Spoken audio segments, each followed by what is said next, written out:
Bonjour tout le monde, j'espère que vous allez bien, toujours avec la nostalgie.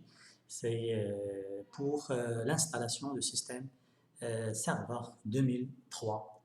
Donc on va voir, il y a pas, je ne vais pas parler de la partie théorique, etc. parce qu'il n'y a pas de partie théorique. On a parlé juste dans l'autre vidéo, la vidéo précédente, et sur les systèmes serveurs de Microsoft, etc. Et on a, avec une discussion avec des amis et des internautes, donc on veut archiver, archiver les anciens systèmes ou bien les anciens services ou les serveurs en général. Donc ça c'est une vidéo qui rentre dans ce cadre-là. Donc on va voir comment installer ce serveur-là sur des machines soit virtuelles, soit physiques. Alors je vais passer à la pratique directement.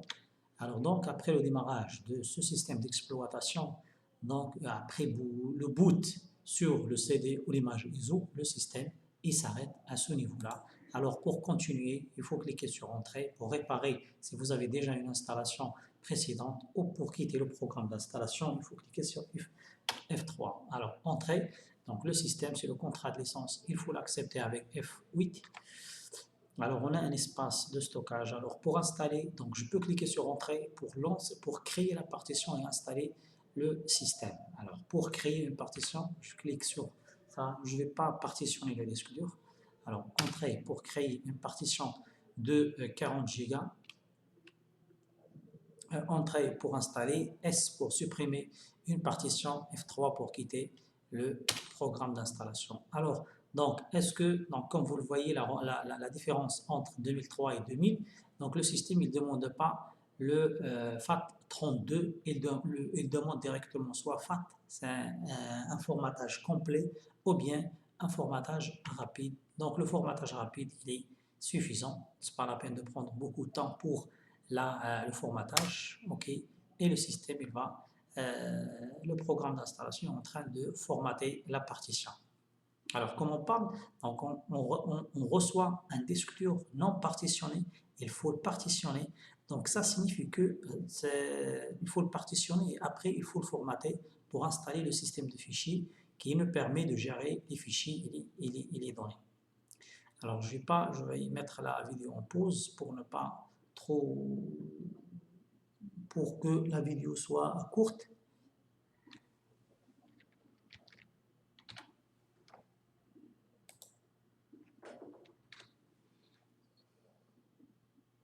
Alors, l'installation du système d'exploitation Windows, XP, 7, etc. Donc, on avait la même chose pour même les nouveaux systèmes.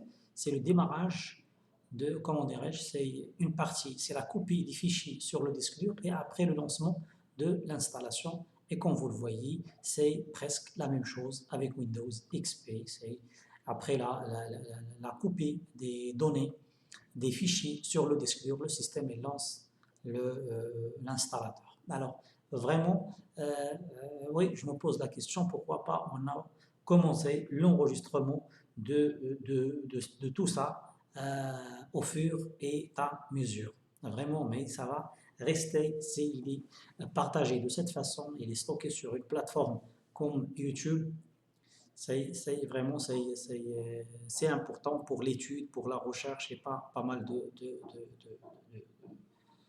de cas. Alors, je ne vais pas tarder.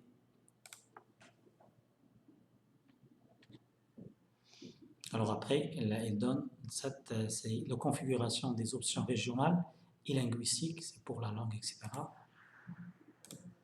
Suivant le nom de la société. Alors on va, c'est pas la peine, c'est IT. Ah oui, il demande une clé de licence.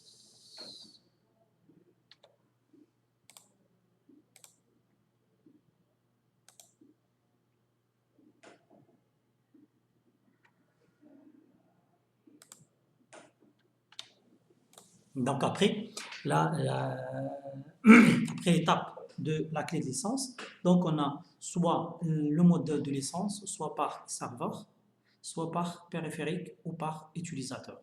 On ne va pas rentrer dans ce genre dans les différents types de licences proposés par Microsoft. Alors donc, simultané, on va pas par périphérique. Chaque périphérique ou utilisateur doit disposer sa propre licence d'accès client.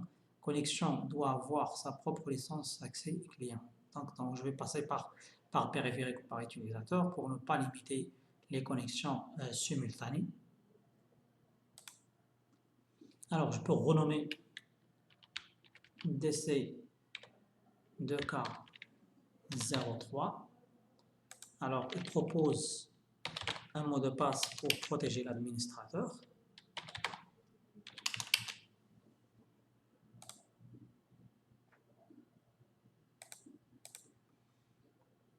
Alors, ici, c'est juste l'heure, etc.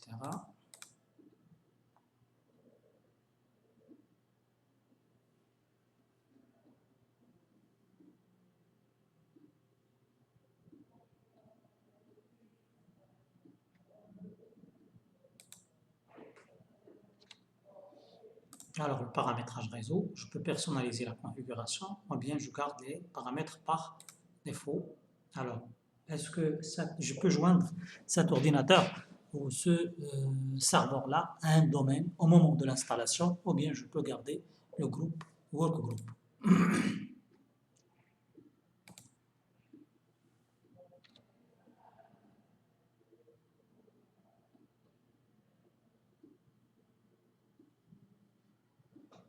Alors, presque c'est la fin de l'installation. On va attendre un petit peu, on va redémarrer la machine.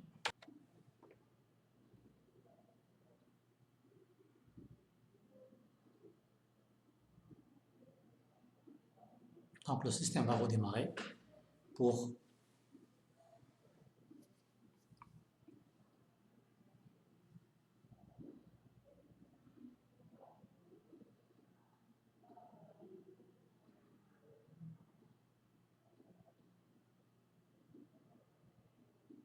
c'est le premier démarrage. Généralement, il prend un peu de temps.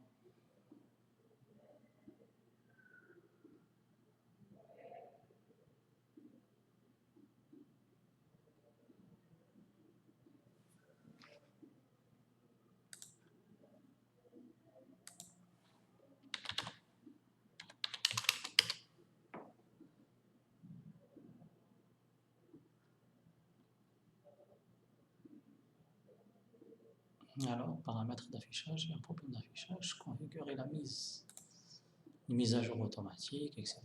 C'est vrai que c'est avancé par rapport à... C'est juste ça concerne la mise à jour. Alors, je vais essayer de changer. Bureau, apparence, paramètres.